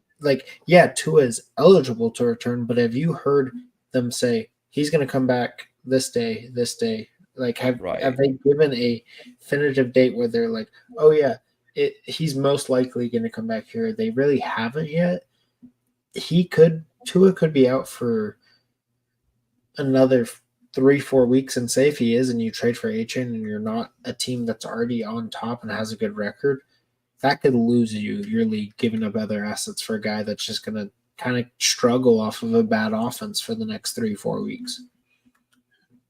That's the So I thing for tend to me, though. agree more Just with super quickly, sorry, I'm just gonna just rebuttal that real quick. I just think that he's the guy that doesn't have to have the successful offense and the touchdowns in Tua to come back. It hasn't been a great track record without Tua so far, but I think that Mostert needs touchdowns. HN gets passing work and is so explosive. He can still make it work. They can't Huntley and Skylar Thompson can't throw the ball downfield. So if anything, they're dumping down to HN if healthy. Sorry, Lee. Go ahead. No, you're good, man. I was going to say I tend to agree with Mason, but for a different reason. Because I do again. I mean, I'm buying low on too. I think he'll be back sooner rather than later, and I think this offense will get back to being as explosive or close to as explosive as it was last year. But and there is an argument to be had that he's the explosive guy and he's going to give you that big 60-yard run. But Mostert's healthy. He's going to take a piece of the pie. And then Jalen Wright looked great against the Patriots. So this very well could become a three-headed monster. I don't know how a rookie comes in and gets 13 carries for 86 yards, 6.6 yards a carry, and you don't at least let him see the field more. So while it very well could be healthy for HN not to have that kind of load, as far as being reliable in fantasy, I think there's definitely going to be some nothing weeks, and he's going to give you some big weeks, but it's just going to be a little bit of a roulette spin to who's going to be the guy each week. Yeah, I do disagree. I just think that they like HN and he offers the highest upside of those three running backs. But I digress. We'll get on to our next one here. We'll go for the tight end targets here. Lee, lead it off. Yeah, so for me, making sure I'm not mixing up my two. So I have the cheap trade targets. Yeah. So Zach Ertz is a guy that's going to give you the floor. As with the way the tight end economy has been, you need a lot of times if you're getting that guy that gives you 7 or 8 points in a game, you're beating your opponent. You're winning your matchup there. Ertz has been a safety blanket so far. He's been healthy, but if you look, he's not getting anything explosive. He's not getting any much goal line or red zone work. But 4 catches for 68 yards in his last game. At 8 targets, only caught 2 against Cleveland, but they didn't really need him that game. He's going to give you that 3 to 5 catches, probably 30 to 50 yards. So it's not a ceiling play at all, but you can get him for free just about. A lot of places you can pick him up as a free agent. So he's a guy who, as bad as tight ends have been, I think he can, at the very minimum, give you a floor. He's tight end 13 on the year right now. Hasn't scored a touchdown. He's a guy. He is going to find a couple of touchdowns this season, likely. And I like how cheap he is, and as bad as tight ends have been, I don't mind plugging and playing him, especially as Jaden Daniels continues to progress. Had to get at least one Jaden mention in today. Yeah, honestly, Zach Ertz, I'm not buying him in redraft because I feel like he's just like he's one of the stream guys that it's just kind of whatever. But in Dynasty, you can get him for near nothing at this point. And if you're a top contender, I feel like that's maybe something that you trying to trade with someone. No, they have Zach Ertz. Maybe try to throw him in, do a package deal or something, because I don't know if I would even necessarily trade a 4th for Zach Ertz, because I don't know if he's even worth that in dynasty value, because this really might be his last year. But if you could throw him in a package deal and get him, I think it's a very solid little asset to add to a deal if you can get him. If you're a contender, if you're not a contender, like fuck off from Zach Ertz. Yeah, no, that's a good point. Definitely not if you're a contender. I think it's a very solid floor play. I do agree with that. He could find the waiver wire at some point, and you could pick him up. And then I actually just looked it up. Tua is only rostered in 45% of leagues right now. So it could be a similar situation for him if he's held out much longer. But yeah, Zach Ertz, he's one of the few guys that seems consistent right now.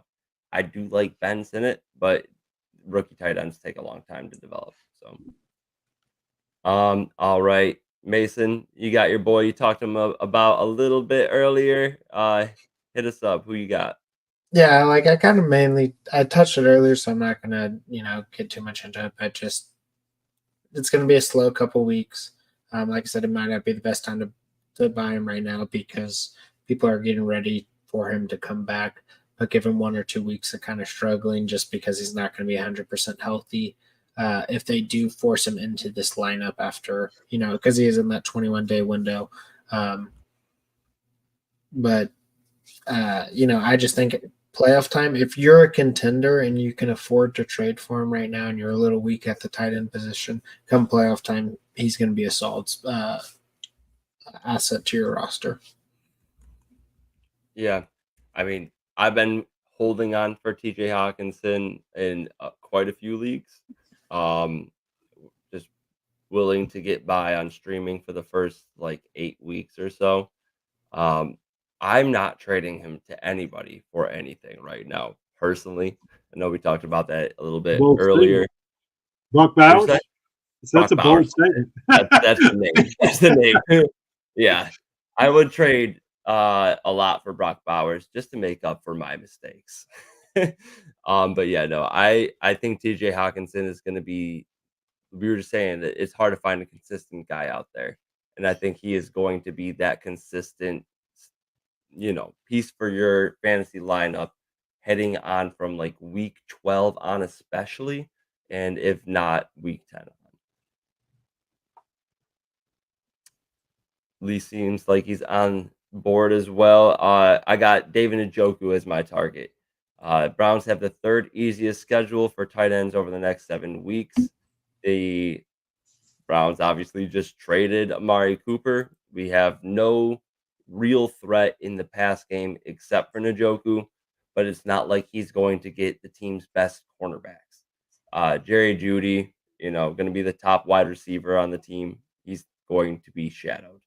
And I like Jerry Jeudy pre-draft. It's not what I thought he was in the NFL, so he's not going to be able to escape. But I think Njoku will be able to make the most of the moments. He has 6 games over the next 7 weeks. Every single one of the teams are ranked in the bottom 12 against tight ends. So that, and plus Jerome Ford down, Nick Chubb just starting off. Browns always playing in a negative game script. Like, all of the math adds up outside of Deshaun Watson's completion percentage. It's the only thing you got to worry about, and that's just something to worry about. So, but Njoku's, you can get him since he's been not productive and injured. So, I'd rather start Zach Ertz than Njoku. I just think What? that as long as Deshaun Watson is the quarterback, and I will very happily take this bet. What? Njoku versus Zach Ertz rest of the season. Yep. Okay. Points per game. Zach Ertz likes to get hurt. Come on now.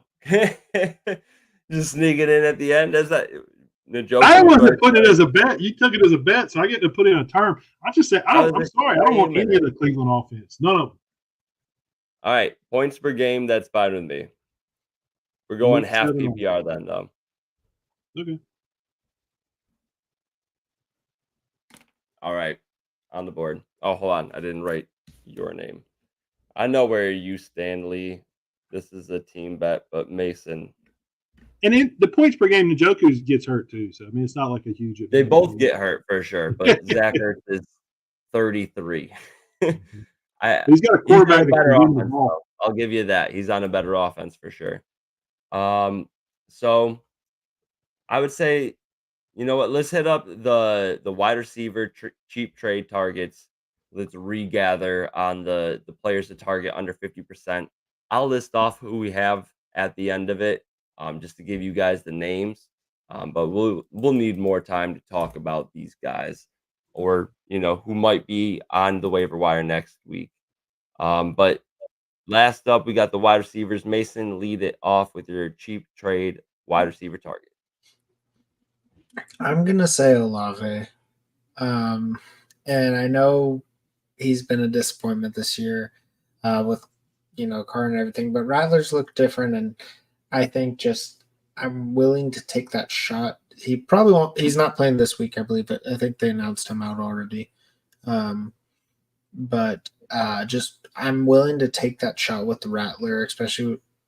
I mean, just Shaheed's going to struggle as long as Rattler's the quarterback, and at least Shaheed's now. out. Shaheed's out at least 4 to 6 weeks. He had surgery. Oh yeah, He you're might be right. out for the season. I completely forgot about that, but yeah, that as well. Okay, so let me rethink that. That completely factors in as well. That should give a lot more chances. Get him now as the injury if you're a team that is okay with him sitting this week. I think Rattler's going to attack him a lot. Olave is definitely the most talented receiver or most talented target on this team besides Kamara. You got a young guy like Rattler. He's going to target that guy a lot. At least, suffer it this week. Next week, you'll start him. And then the week after that, 2 good weeks in a row, then maybe you can trade him out and get someone who's going to be more consistent kind of down the line. Okay. I like the quote from Rattler saying that he's going to target the hell out of him. And then, concussion cut that short a little bit. Shaheed out. Juwan Johnson. I like it all. I love Chris Olave, and I won't quit going in on him. Just like Kyle Pitts. I'm ready to be hurt again. Do we need to call an ambulance? Mason's dead. We all heard it. The music, great. Oh man, that's too funny. Check out That's how bad that take was on trading for Olave. He's just going to fall over dead. Oh man, you just did what Olave did on the season. He's joking. The price for me, I still believe I'm not completely subscribing to Rattler. I think he'd be better under Carr, especially with no Shaheed. But it's all about the price. And if people are still trying to hold on based on where they drafted him and his name value, I'm probably not trading for him. But if somebody's very frustrated, they're desperate, they got bye weeks plus him out, I can get him cheap enough. I would definitely do it. Word. You have a lot of stress from Kyle Shanahan. All right, I'm just gonna run through mine real quick. I got Lad McConkey. Chargers just had their bye.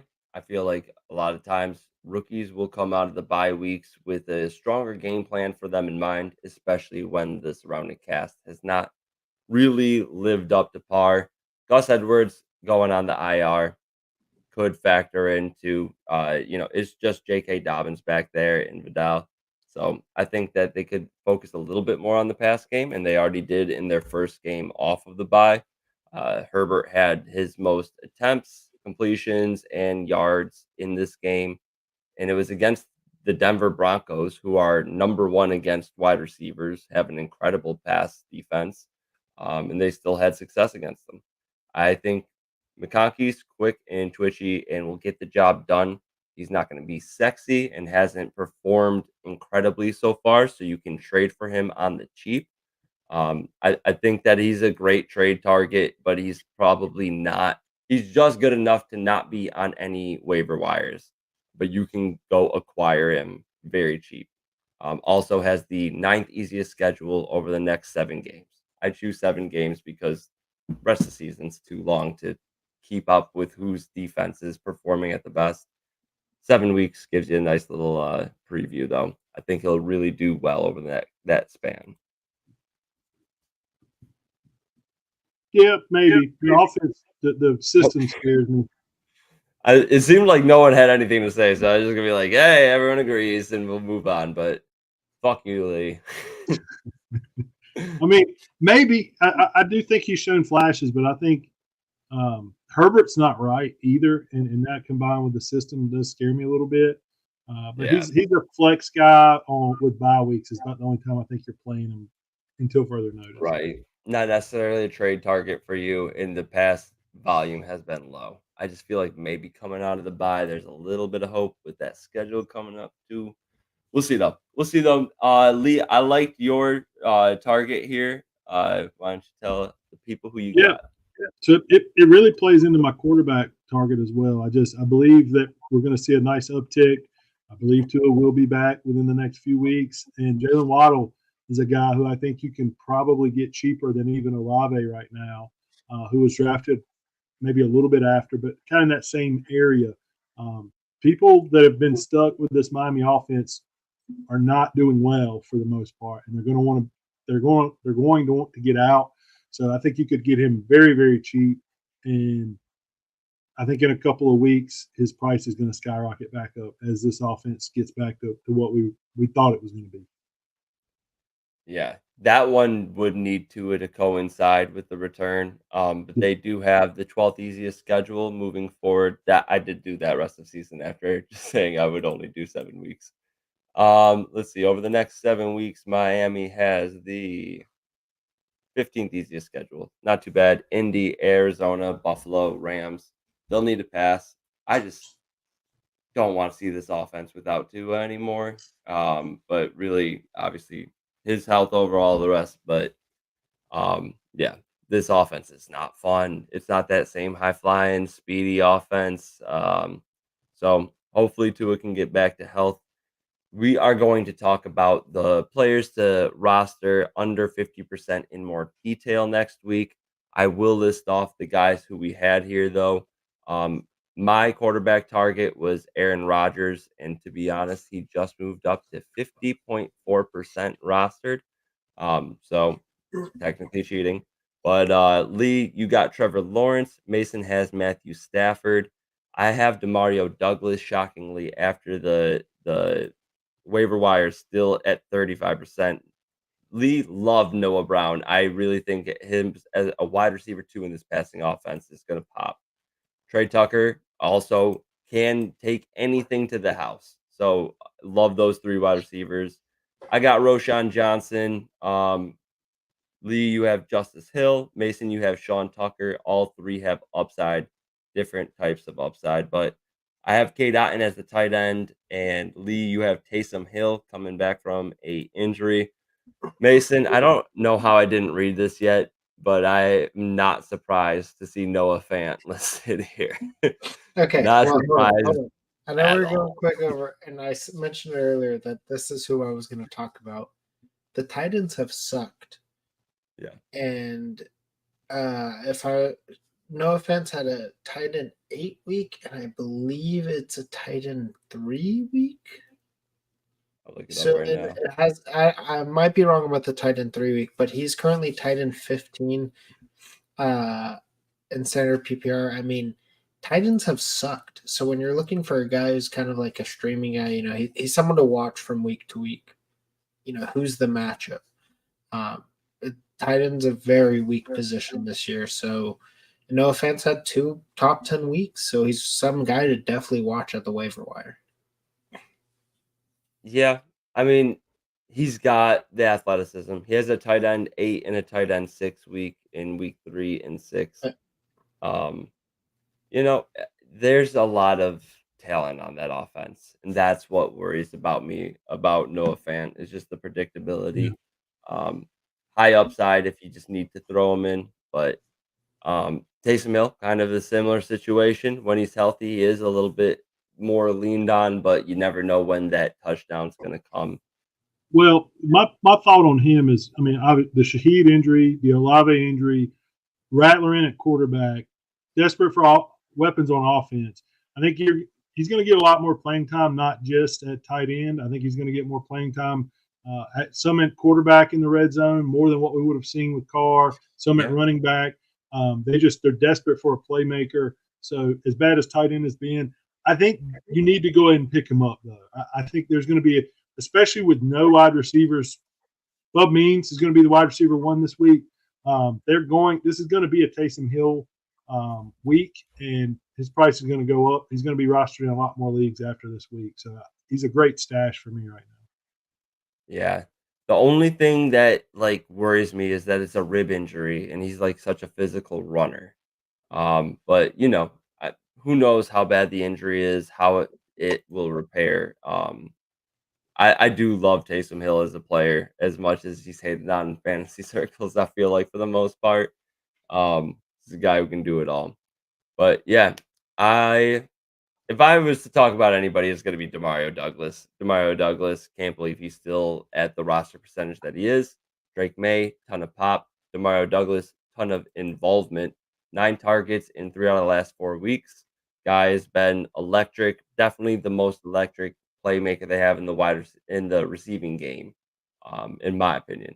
So I think you should definitely go and get him if he is in your league and on the waiver wire. Go and grab Demario Douglas. We will be back next week. Thank you guys for joining us for another long one here. Covered a lot, but we're here. We got you covered every week on Fantasy Rant. Take it easy, you guys. Peace.